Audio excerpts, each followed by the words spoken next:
Hi there, it's Kevin with RogueDeckBuilder.com with this week's episode of the Market Monday. Yep, late to the party again. It's Market Tuesday morning, but nevertheless, we'll jump right into the topics at hand this week.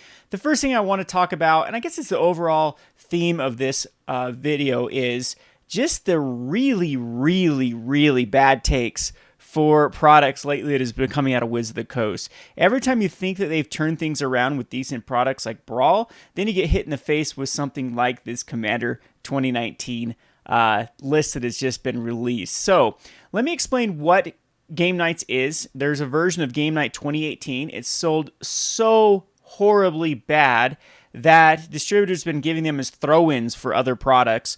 So like, for example, there was one special that I was able to buy just a couple boxes of Modern Horizons. They throw in a Game Nights game just for purchasing a product, and I've seen other distributors blow these out as well, and I'm expecting the 2018s to just be completely discounted as we get closer to the holiday season. And I actually think the Game Night 2018 had better deck lists than this time around, mainly just the promos were more playable than the ones that they've, or I guess the unique cards is what I'm trying to say, were more playable in 2018 compared to the ones that are coming out in Game Night 2019. So this, I think, is going to be another dead product. I don't think it's going to sell very well. This is Wiz The Coast trying to get in on the board game market. So it's supposed to be more of a board game where you're going to be playing in a multiplayer setting, and it has all the instructions to how to play the game in one box. It comes with the 5 dice. It comes with these little tokens that keep track of your life total. Like, you just put the dice on your little thing, like the green deck, the black deck. I'll have to actually unbox one of these and show you exactly what's inside sometime for the Game Night 2018. Again, I'm probably going to be able to scoop these up for very cheap. The 2018 versions, just break them apart just for their components, and make a profit that way. But that's getting it at a very discounted rate. I don't think that you should touch these anywhere near MSRP, and I don't think that there's any value to justify other people buying them. And I don't think it's a good strategy for Wiz The Coast to try to get in on that market for board games. If you know board gamers, every one of them is aware of Magic the Gathering. Every one of them has probably played Magic the Gathering, and the reason why they like board games is because they don't like Magic the Gathering. That seems to be my of course, there's some that overlap, but they're already playing Magic. But it seems that most of the board gamers I come across have some pretty opinionated opinions of Magic the Gathering. Most of them do not like that, have played it in the past, and they prefer the board game setting. So this doesn't give a board game setting to Magic the Gathering. It just is Magic the Gathering that is meant for a group. So anyway, that's my first critique of the product. The second critique of the product is these ones are not that great this time around. So these are the quote-unquote mythic rarity, but they could have put it as anything because you get one of these per box. The first one being the High Cliff Felidar, 7 mana for a Vigilance 5/5, so it's kind of overcosted right there. And when it enters the battlefield, for each opponent, choose a creature of the greatest power among creatures that player controls to destroy those creatures. So I believe there's a giant that already does this. I believe there's another card that does exactly the same thing from not too long ago. This is a pretty high cost for that card. Again, it's just cost is associated to the game experience. So in this game, this card might be very powerful, but in the scope of Magic, which gives these cards value, which means playing them outside once they enter in the secondary market outside of these game nights is where they're going to get their value from. It just isn't a card that is that impactful in Commander comparatively to other cards that exist. Sphinx of Enlightenment, I put in the same category. It's 6 mana for a 5/5 flying, and when it enters the battlefield, target opponent draws a card and you draw 3 cards. So it might be okay in some sort of, help a friend type strategy. A lot of Commander players like to play that sort of thing. But there are many other cards that do this effect much better, especially not at this mythic rarity.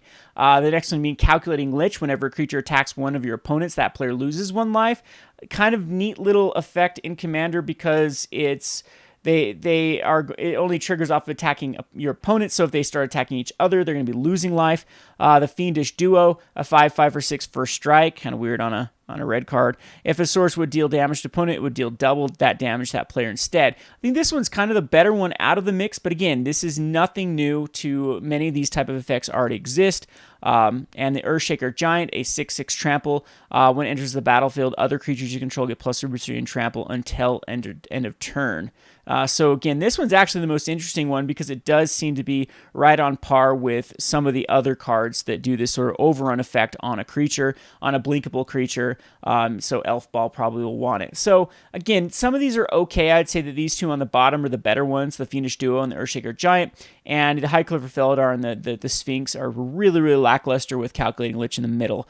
So where this product really, really is not worth it, and where I think that they have the wrong idea with supplemental products, especially one that I believe will have an MSRP of around $50+, is they need to have some sort of value in these decks, and this is just not there. Last time around, the Game Night did look better than like the Spellslinger decks, and it did look better to some of the other starter products with value, and one of the reasons was Galta was going for like $8 at the time, so you could recoup some, the money there, and also had some good uncommons in the Game Night 2018. This Game Night 2019 is just pathetic, and when I say pathetic, it is pathetic.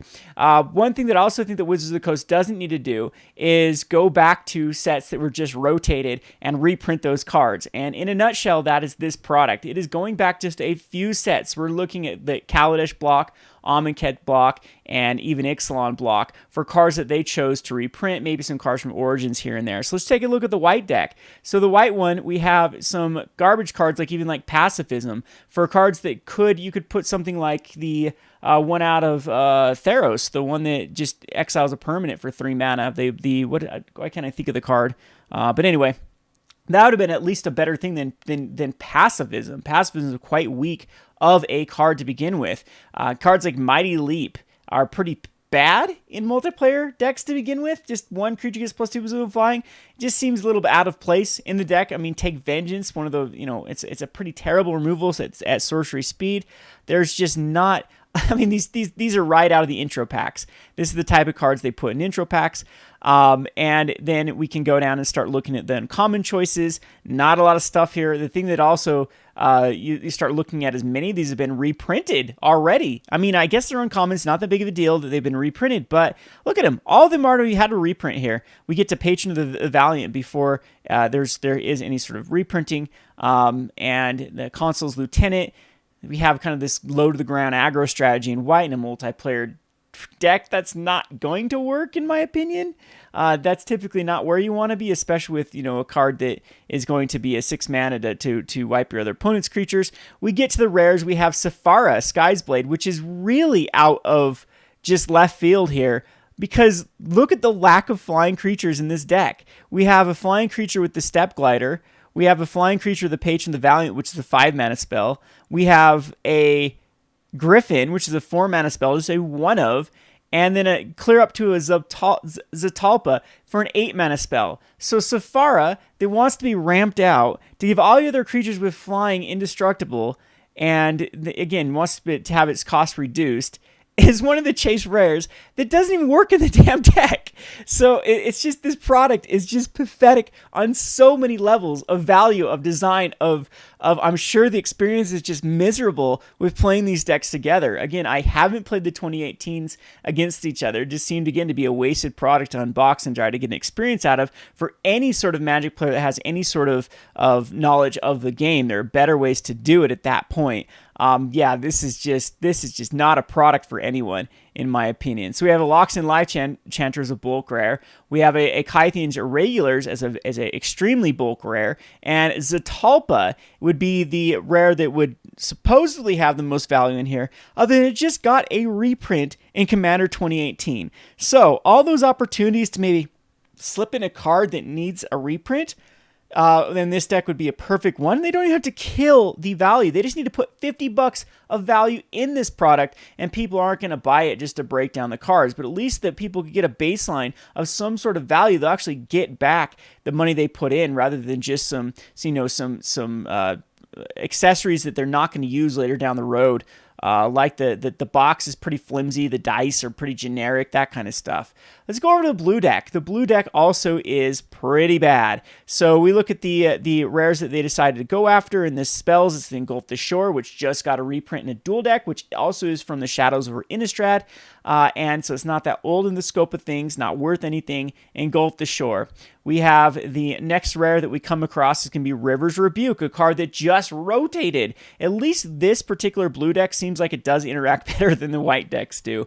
You have ways to get back your spells with the Salvager of Secrets, and the Cryptic Serpents is going to get reduced with all the spells that you do cast. A little bit low on the spell count to be running cards like Cryptic Serpent, but who am I to judge here? We have then some prowess that works off a spell, some reducing flying creatures, and again, though, there's not a lot of flying. I guess there's more flying in this one than in the white one, but still, the Warden of Evos Isles seems to be out of place with a flying type strategy. And, a couple of even cards that are remotely draft playable in here. And we have the Chaser as being Dungeon Geist, and at least they got Agent of Treachery. Agent of Treachery is going to last the test of time because it's a very fun card in Commander, and it's also seeing play right now in Standard. So at least they've got that going for it with the Brine-born Cutthroat that also does see play. But again, this is a very, very weird built deck, and the inclusions of some of these cards are just make you scratch your head. We go over to the Blacklist here with the Liliana's Mastery, which this one at least does have zombies to work with the Liliana's Masteries. But did I just see a Nightmare in there? Is that what I just saw? Oh, Dread Presence. Okay, at least the Dread Presence is not a Nightmare. I thought it was just the generic Nightmare. So we look over here, and we got Murders and Grasp of Darkness for the removal spell. We got the Rise from the Grave, Bone Splitters, and a Blood for Bone. I mean, at least the black one seems to have the better uncommons in it. We have the Lord of the Accursed, which, again, this just had a reprint in the last Game Nights deck, but again, this is a card that will have value long term. Not too happy about the double reprint, not too happy that both of these Game Nights focused on zombies, which seems pretty boring if you bought the first zombies deck and then get on this. And then we're off to, again, having rares that are pretty meh in the scope of things. Villas was a good one because this one does have a lot of Commander popularity. It's a big creature.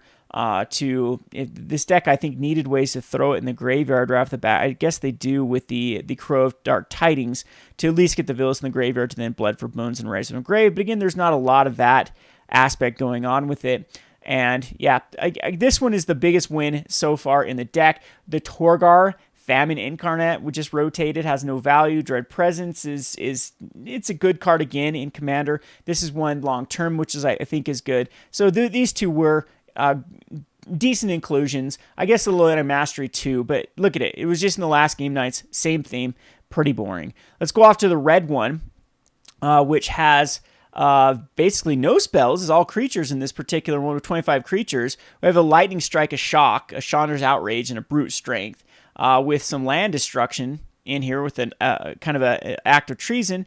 And then we get off to the rares, and we have the Glinthorn Buccaneer, which currently sees very little play. Kind of a cool card. This is one that I think is kind of a sleeper in Standard. I think eventually someone will find a home for it. Lathis the Dragon Queen, which is a nice little inclusion for casting dragons, but how many dragons, again, are in this deck? We have the Dragon Egg, and we have the Sparkton Dragon.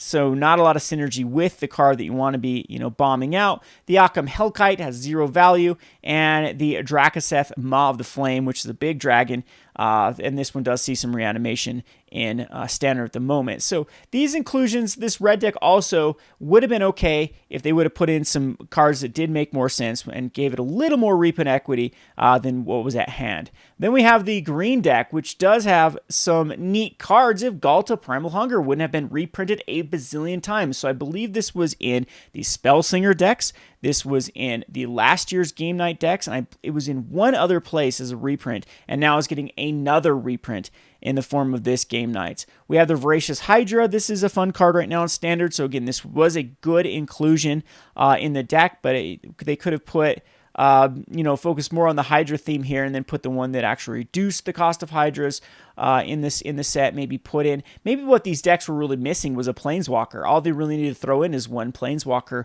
to solidify these. So they could have put in the OG Liliana in the black deck. They could have put any Jace. They could have chosen a kind of a weaker Jace if they wanted to go that route for the blue deck. They could have put an Elspeth in the white deck, or a Gideon in the white deck. They could have put a Chandra in the red deck. and they could have been a Nissa that would have worked perfectly in this deck, any one of the Nissas, and I think that this would have been a much better product, not quite a knockout of the park product, but at least a sellable product, and introduce people into Planeswalkers. This, in my opinion, is a pretty hefty price for a game. It should have included something that had any sort of lasting value, just a bunch of draft trash and bulk rares. We have Ripjaw Raptor, which just recently rotated with the other rare out of green, and a Wakeroo Elemental, which I guess is okay, but again, it's so bulky, and a bunch of other cards that just have some, make you scratch your head why they're included in this list. So Game Night 2019 is another fail of a product that just makes you just wonder what the hell is Wiz The Coast doing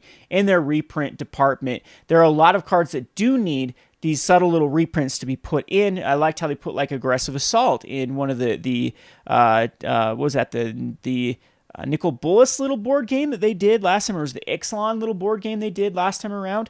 At least those products did have ways to put in specific cards. This one, these new cards, just not enough to sell the set. It's going to be another dead product that's going to die on shelves. Do not buy into this product. It is terrible. Buy it 2 years later when they have to fire sell these for $10 a piece, or you get in as throw-ins just for buying other Magic the Gathering products. Absolute fail of a product. Second topic I want to talk about is why I'm avoiding gift packs, or what we call gift bundles, as well as just Throne of Eldraine in general. So we have another product coming out called the gift bundles, which is going to include one gift bundle. It's going to include a box that is foil box, as well as a unique dice, and is then just going to be a regular bundle. I believe it's going to be going for like around $60 is the MSRP for it. So if you compare it to a bundle right now, you do get a collector's edition pack for what are bundles MSRP 40 for them. So it is like selling a collector's edition pack and upgrading your dice and deck box for $20. That's the only thing you get different from the other bundle. And I'm just not sold on collector's edition. I did call this, again, I don't want to be too cocky here, but I did say that I did not like collector's editions, and I did think that you should get out of anything that was showcase related because the supply is just so high, and there's nothing unique that you get out of the collector's edition boxes except for these kind of full art type cards, what they call the Throne of Eldraine promos, like the extended art Questing Beast or the full art Planeswalkers you can get. And you can already tell what the prices have done to these particular cards. Now, I don't have any price data. It was like really weird to find on the foil ones. Oh, no. So these do have the foil pricing. So this is a card out the gates was like $150, and now it's going for $100.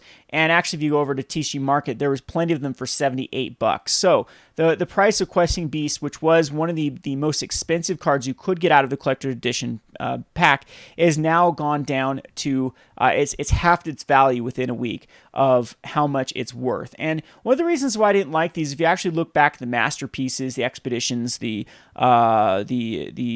whatever they call it, invocations, the ones that had the worst value out of all of those were the cards that were just standard playable cards. So if you think back to Kaladesh with the Gearhulks, those were some of the least expensive ones. The expeditions were the dual lands out of battle for Zendikar were the least expensive ones, and the invocations just all the ones that did or at least what was it, the gods, the locust gods and what, like those ones, those are the least expensive ones going out the gate. So these type of premier cards don't typically do well when they are just for standard. And that's why I didn't like the collector's edition box, because they didn't really add anything with lasting value, and they weren't very unique as far as like the showcases, because you could get the showcases in regular packs. So the only thing unique about collector's editions were these extended arts. Well, releasing them in 3-packs in Walmart, releasing them now in the gift bundles, is now going to really dumb down the value of collector's edition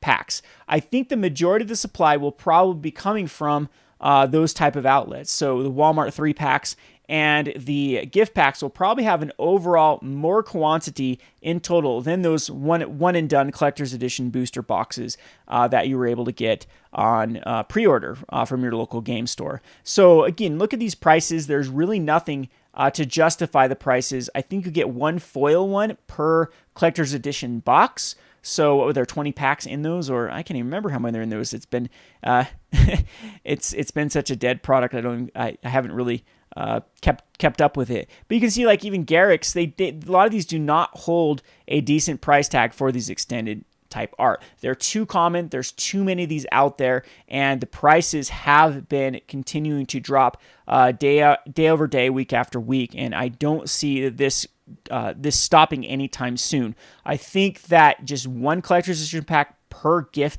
box is going to be a hell of a lot of supply and is going to do a number on a market that is already reeling from an over amount of supply than we initially thought was going to be in these collector's edition boxes. So the showcases are even worse. Like if you actually look at showcase prices for many of these cards out of Throne of Eldraine.